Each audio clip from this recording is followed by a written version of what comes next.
Descubrir. Crear. Aprender. Participar. Televisión más internet. www.encuentro.gov.ar.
Hoy vamos a investigar cómo se genera, se transmite y distribuye la electricidad que usamos en nuestros hogares e industrias. También vamos a conocer los efectos de la electricidad sobre nuestro cuerpo. Contamos para eso con Tomás,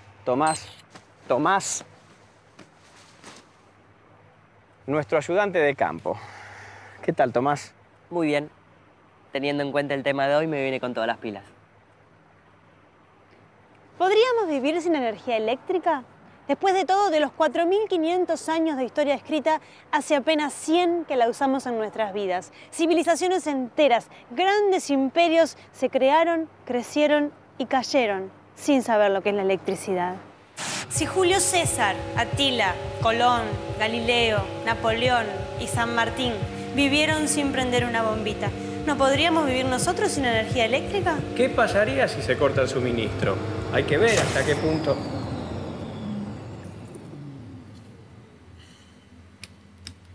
Hay que ver hasta qué punto dependemos de la electricidad.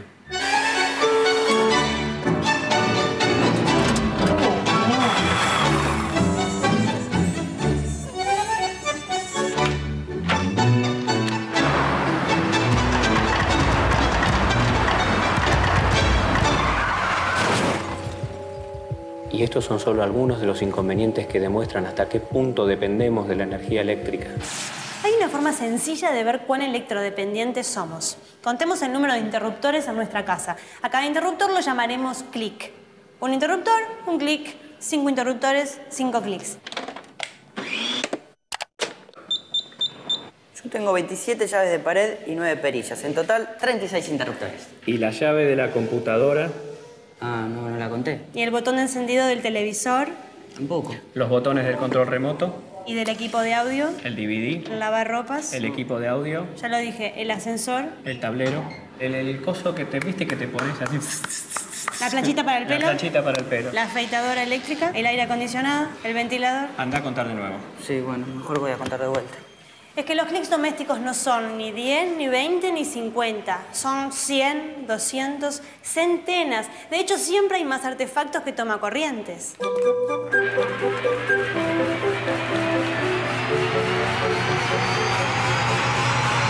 Esos triples, esas zapatillas, son cómplices de tus prácticas eléctricas poco ortodoxas y 100% inseguras. No, pero esto es provisorio, yo después lo pongo bien. ¿Después cuándo? No, porque esto es siempre así. Empieza siendo una conexión provisoria y termina siendo una instalación definitiva, Tomás. Una pésima costumbre que puede terminar en incendio. Más tomacorrientes, menos zapatillas. No, vos no. La palabra electricidad proviene del griego electron, que quiere decir ámbar.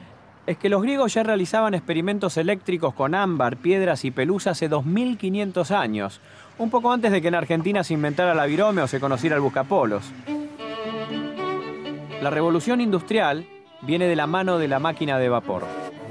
Cada fábrica tenía la suya y con ella hacía girar un enorme tronco que cruzaba toda la planta y se acoplaba mediante correas a los tornos o telares. Para iluminarse utilizaban velas y faroles.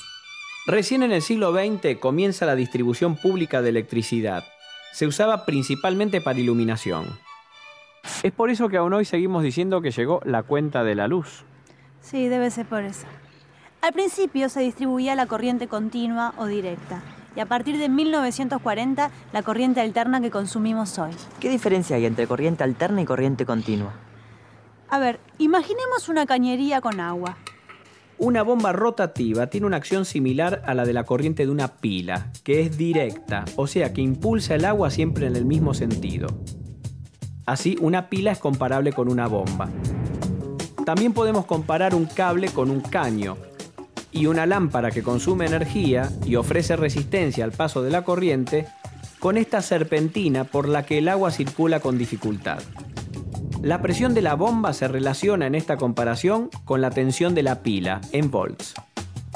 El caudal que circula, o sea, los litros por minuto, equivalen a la corriente eléctrica, a la cantidad de electrones que pasan por segundo en el circuito. 6 trillones de electrones por segundo son 1 ampere.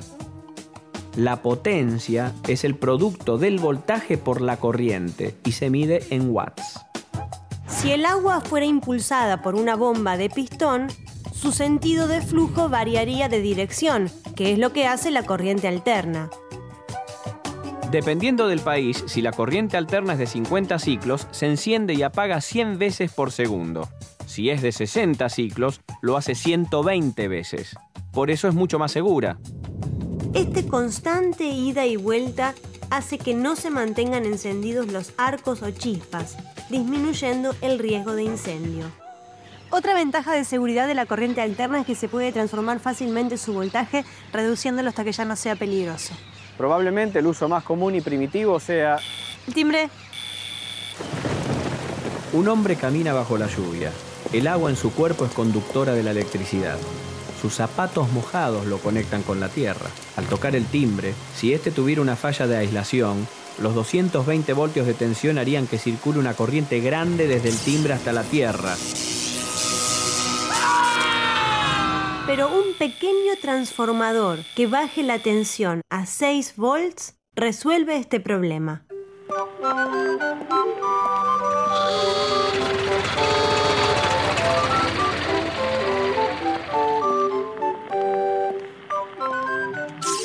Por eso, en los tiempos de la corriente continua, que no era fácil de transformar, los timbres funcionaban con pilas, que cada tanto se secaban y había que cambiar. ¿Cómo se produce la electricidad? Cuando un conductor eléctrico, como puede ser un alambre o un hilo de cobre, se mueve frente a un imán, se genera una tensión eléctrica o voltaje entre los extremos del conductor. Si conectamos varios conductores en serie, lo que comúnmente llamamos bobina, las tensiones generadas se suman. Al cerrarse el circuito con una carga, por ejemplo una lámpara, se produce una corriente eléctrica. Como en esta linterna de mano que hace girar una rueda de imanes en torno a una bobina para alimentar la lamparita. O sea que transforma energía mecánica en energía eléctrica, almacenando la energía en pilas recargables para usarla en otro momento. Pero a gran escala no hay forma de almacenaje, entonces debemos generar la electricidad en el momento del consumo. Vamos a ver cómo. Primero tenemos que generar un campo magnético. ¿Cómo lo hacemos? Muy bien, tenemos un clavo. Dame un clavo, Idem. Si enrollamos unas cuantas vueltas de hilo de cobre alrededor del clavo y conectamos los extremos a una pila, tenemos un electroimán. Si el campo magnético de la bobina se produce en presencia de otro imán, se generan fuerzas de atracción o repulsión que mueven a la bobina. Esto se llama principio motor. Yo construí este motor con 2 cajitas de fósforos y una bobina. Mira vos qué sofisticado, ¿eh? Entonces, ¿un generador y un motor son lo mismo? Bueno, sí y no. La diferencia radica en que el motor recibe energía eléctrica y la convierte en energía mecánica. Y el generador recibe energía mecánica y la convierte en energía eléctrica. Entonces, si yo conecto una lamparita, al girar el eje, el motor... Una de las personas claves en la historia de la electricidad es Michael Faraday. Faraday fue el inventor del motor. ¡Qué groso Faraday! además de ser el descubridor de la inducción electromagnética, que permitió el desarrollo de la máquina eléctrica más sencilla y más utilizada por nosotros, el transformador. Gráfico, por favor. Si la corriente que circula por una bobina es constante, su campo magnético también lo es. Si la corriente es variable, por ejemplo, alterna, el campo magnético de la bobina es también variable. Cuando un campo magnético varía, aparece voltaje en los conductores y bobinas que estén cerca. Si enrollamos dos bobinas aisladas alrededor de un trozo de hierro que canalice el flujo magnético, al alimentar la primera con tensión alterna, el flujo magnético variable generado por esta va a inducir un voltaje en la segunda. Ese es el principio del transformador. Y acá vienen los números. La relación del voltaje que entra en la primera bobina y el que sale de la segunda está dada por la relación del número de vueltas de alambre en cada bobina. El número de vueltas de la primera bobina sobre el número de vueltas de la segunda bobina es igual al voltaje que entra sobre el voltaje que sale. O sea que si la bobina primaria tiene 2000 vueltas y la secundaria 1000 vueltas, ¿el voltaje de salida va a ser la mitad que el de entrada? Exacto. Sería el caso de un transformador que se alimenta con 220 volts y entrega 110 volts. Y con la corriente se da la relación inversa. Si el voltaje se transforma a la mitad, la corriente se transforma al doble. O sea que si la bobina primaria recibe 1 ampere, la secundaria entrega 2 amperes. Exacto. ¿Y te acordás de la potencia? La potencia. ¿Qué potencia? No, en serio, La potencia, que es el voltaje por la corriente, es la misma de los dos lados.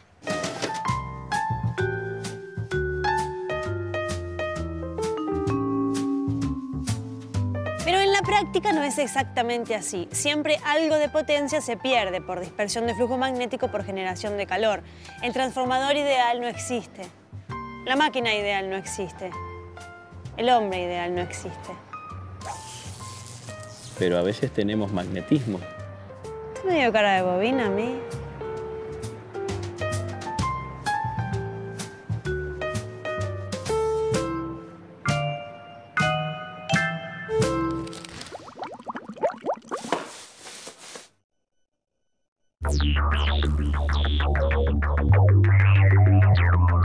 Bienvenidos al mundo de la alta tensión. Estamos en el lado oscuro del enchufe. Este transformador toma los 20.000 voltios y 20.000 amperes que entrega un generador de la central y eleva el voltaje a 500.000 voltios.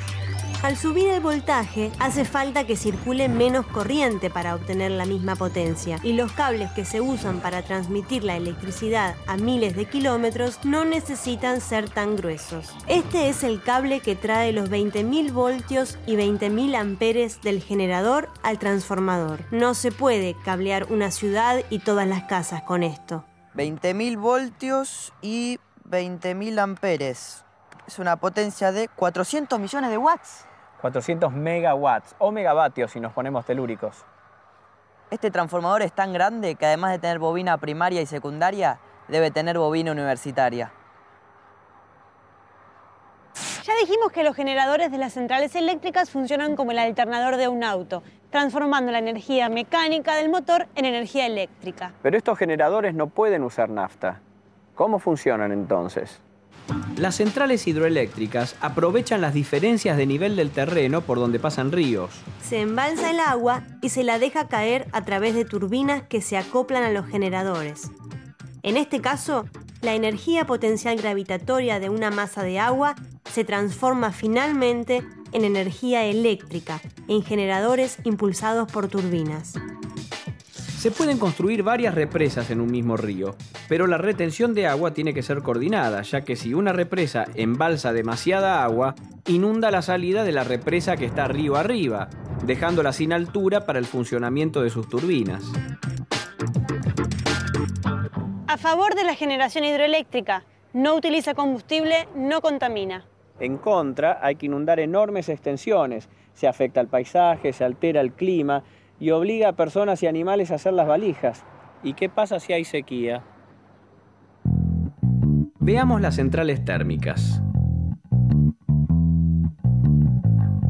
Usan combustible. Generan calor y hierven agua. Del agua sale vapor, el vapor impulsa las turbinas mueven los generadores. A mí me cierra. Pero usan mucho combustible. Ah. Emiten dióxidos de carbono. ¿Probamos otra? Dele. Centrales geotérmicas. Las centrales geotérmicas son similares a las térmicas, pero usan el vapor que surge del interior de la Tierra para impulsar sus turbinas. Estas centrales no necesitan quemar combustible.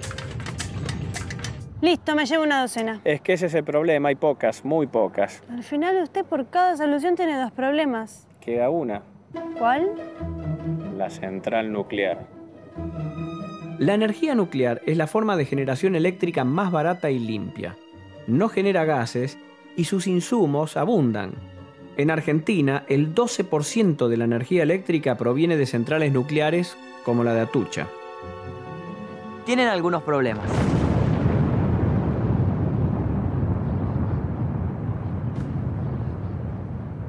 Sí, y además está el otro problemita, ¿no?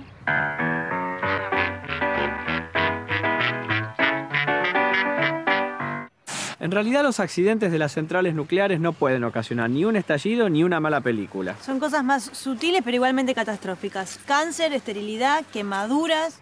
¿Y no será preferible el calentamiento global? Total, me saco el suéter, me tomo un licuado. Un temor razonable el tuyo, porque cuando los elementos combustibles se gastan siguen produciendo bastante radiación. Por eso hay que tener cuidado donde se guardan. ¿Han ocurrido accidentes?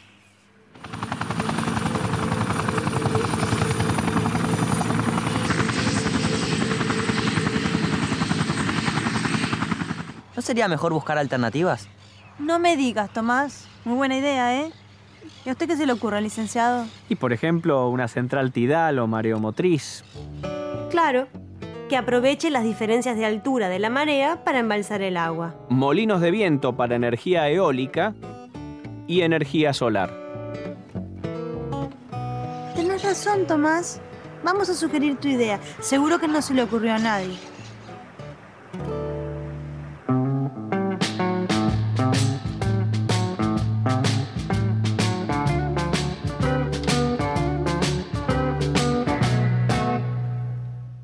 Y dejemos el cómo tendría que ser para volver al cómo es. ¿Cómo llegan esos miles de megavatios generados en todo el país a su casa? Ya dijimos que para la transmisión, la tensión se eleva a 500.000 voltios, lo que reduce la corriente y permite usar cables de menor diámetro. Para transmitir la misma potencia a baja tensión, harían falta cables de varios metros de diámetro. Para hacerlo a 220 volts, no alcanza todo el cobre del mundo. El Sistema Argentino de Interconexión, conocido como SADI, es la red de líneas de alta tensión que administra los recursos de generación eléctrica que están disponibles en cada momento. Vendría a ser como tener alargadores y zapatillas de alta tensión interconectados por toda la Argentina. Incluso está conectado con países vecinos, a los que se les compra y se les vende energía.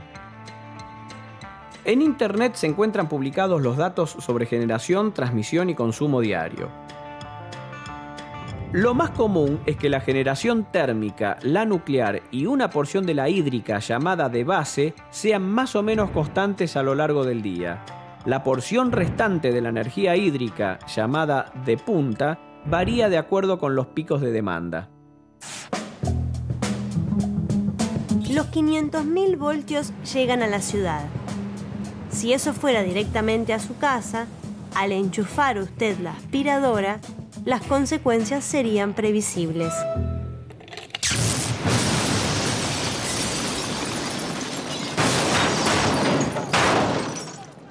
Entonces bajemos un par de cambios. O mejor dicho, unos miles de volts.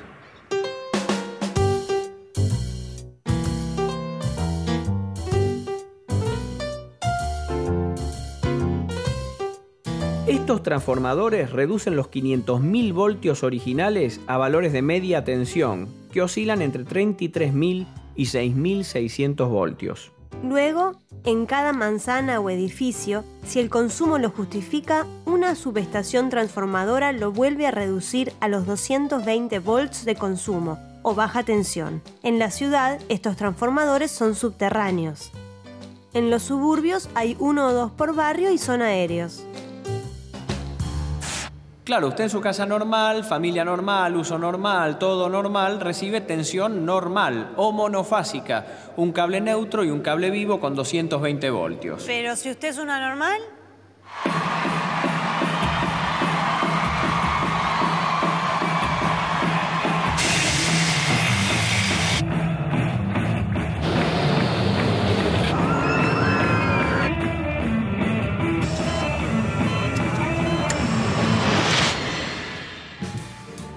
En ese caso, en vez de recibir 2 cables, le dan 4, un neutro y 3 vivos diferentes.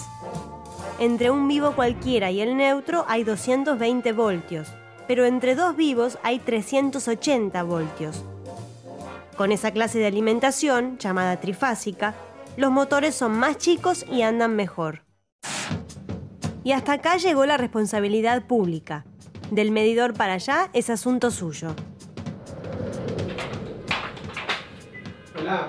El voltaje de una casa es constante, 220 voltios. Pero si se van agregando artefactos, van subiendo los amperes, o sea, la corriente.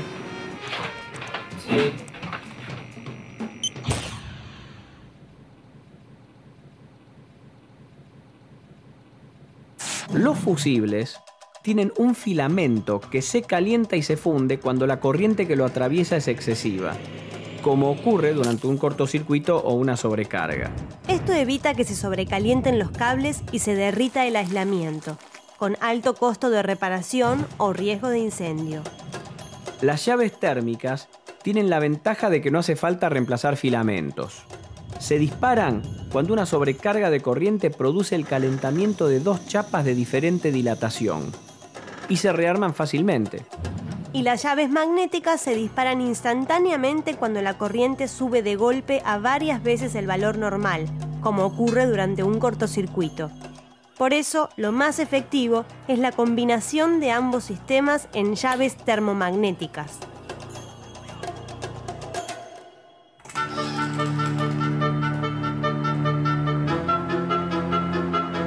Para probar el correcto funcionamiento del sistema de protección, provocaremos un cortocircuito intencional. Por favor, no prueben esto en sus casas. ¿Por qué? ¿Es peligroso? Me dijeron que no era peligroso. No, Tomás, no te preocupes, eso se dice siempre, es una formalidad.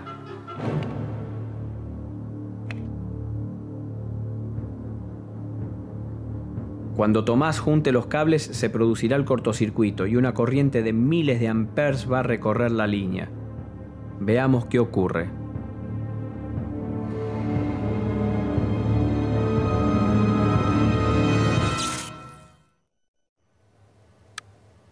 ¿Estás bien? La protección funcionó perfectamente.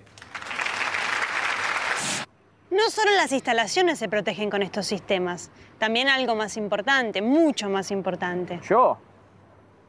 No, bueno, usted también, quiero decir, ojo, no. No, bueno, los seres humanos en general, la vida, quiero decir. No, los pajaritos, las florcitas, el teru. Nuestro sistema nervioso funciona transmitiendo impulsos eléctricos en el orden de los milivoltios, milésimas de voltios. Si recibimos tensiones mucho mayores, se podrían paralizar los músculos con graves y hasta mortales consecuencias.